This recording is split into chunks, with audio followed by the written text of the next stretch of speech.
बिस्मिल्लाहिर्रहमानिर्रहीम अस्सलाम वालेकुम। आज मैं आपके साथ आलू के बहुत ही टेस्टी और मज़ेदार सैंडविच बनाने का तरीका शेयर करूंगी। जब आप ये सैंडविच बनाएंगे तो चिकन के सैंडविच खाना भूल जाएंगे। ये इतने टेस्टी और मज़ेदार बनते हैं कि आप ये रेसिपी बनाकर बच्चों को लंच बॉक्स में भी दे सकते हैं, शाम की चाय के साथ भी इसे बना के एंजॉय कर सकते हैं। ये इतने मज़ेदार लगते हैं कि जब आप इसे बनाकर खाएंगे तो यकीनन जो है बार बार बनाने पर मजबूर हो जाएंगे। बहुत ही आसान रेसिपी है, स्टार्ट कर लेते हैं।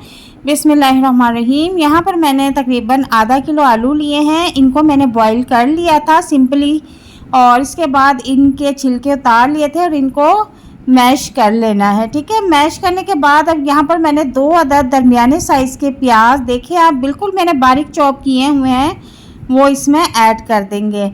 और प्याज ऐड करने के बाद मैं इसमें जो हरी मिर्च होती है ना, हरी मिर्च थोड़ी सी रेड भी हो जाती है, मैंने दोनों किस्म की मिर्चें मिलाकर एक पेस्ट बना लिया है। बहुत टेस्टी और मज़ेदार इसका जायका आता है, और इनको भी जो है हम आलूओं में ऐड कर देंगे।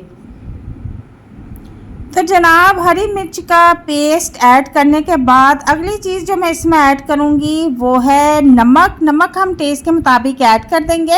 अच्छा, यहाँ मैं आपको एक बात बता दूँ कि अगर आप ज़्यादा स्पाइसी खाते हैं तो फिर मिर्च मसाले का हिसाब अपने टेस्ट के मुताबिक कर लें, ठीक है ना। यहाँ पर मैं आधा किलो आलू की क्वांटिटी बता रही हूँ। आधी चम्मच ज़ीरा ऐड कर देंगे, और 1 चम्मच इसमें कुटी हुई मिर्च ऐड कर देंगे, और 1 चम्मच इसमें धनिया पाउडर में ऐड कर दूँगी। और इसके बाद हरा धनिया मैंने कटिंग करके वॉश करके रखा हुआ था, वो इसमें ऐड कर दूंगी। और अब इन तमाम चीज़ों को अच्छी तरह से हम मिक्स कर लेंगे। अगर आप ये सैंडविच की रेसिपी पहली बार भी बना रहे हैं ना, तो बहुत ही मज़ेदार बनाकर तैयार करके रख सकते हैं। बस आपने वीडियो जो है ध्यान से देखनी है, तरीक़ाकार आपको समझ आ जाएगा तो आप भी आसानी के साथ सैंडविच रेडी करके रख सकते हैं। ये इतने मज़ेदार बनते हैं कि इनके आगे चिकन के सैंडविच जो है वो फीके पड़ जाते हैं।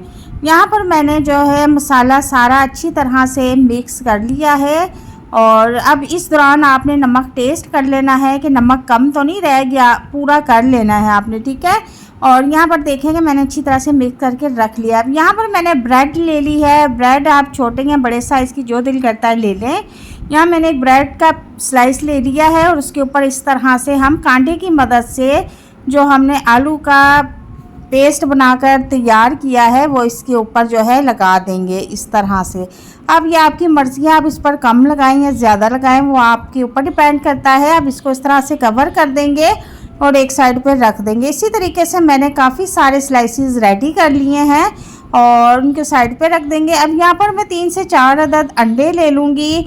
अच्छा, ये जो है ना, अंडे आपने ध्यान से तोड़ने हैं, आजकल गर्मी का मौसम है तो अंडे ख़राब भी निकल रहे हैं। तो टेस्ट के मुताबिक नमक ऐड कर दूँगी, और इनको अब अच्छी तरह से फेंट लेंगे। थोड़ा सा हरा धनिया इसमें भी ऐड कर दूँगी, और लुक ज़रा सैंडविच की जो है वो अच्छी आएगी। और इसको अच्छी तरह से हम मिक्स कर लेंगे। अच्छा, मिक्स करने के बाद इसको मैं एक साइड पर रख देती हूँ। यहाँ पर मैंने एक तवा ले लिया है, उसको हल्का सा ऑयली कर लेंगे, और चूल्हे का फ्लेम मैंने यहाँ पर जो है ना नॉर्मल रखा हुआ है। पहले मैंने तवे को अच्छी तरह से गर्म कर लिया था, फिर मैंने फ्लेम जो है नॉर्मल कर दिया था। इस तरह से एक सैंडविच उठाएंगे, और जो अंडे मैंने फेंट के रखे हुए हैं उसमें इस तरह से डिप कर देंगे, और चूल्हे के ऊपर जो तवा मैंने नॉर्मल सा गर्म करके रखा हुआ है उसके ऊपर इस तरह से रख देंगे। अच्छा, दूसरा सैंडविच भी हम इसी तरह से जो है रख देंगे।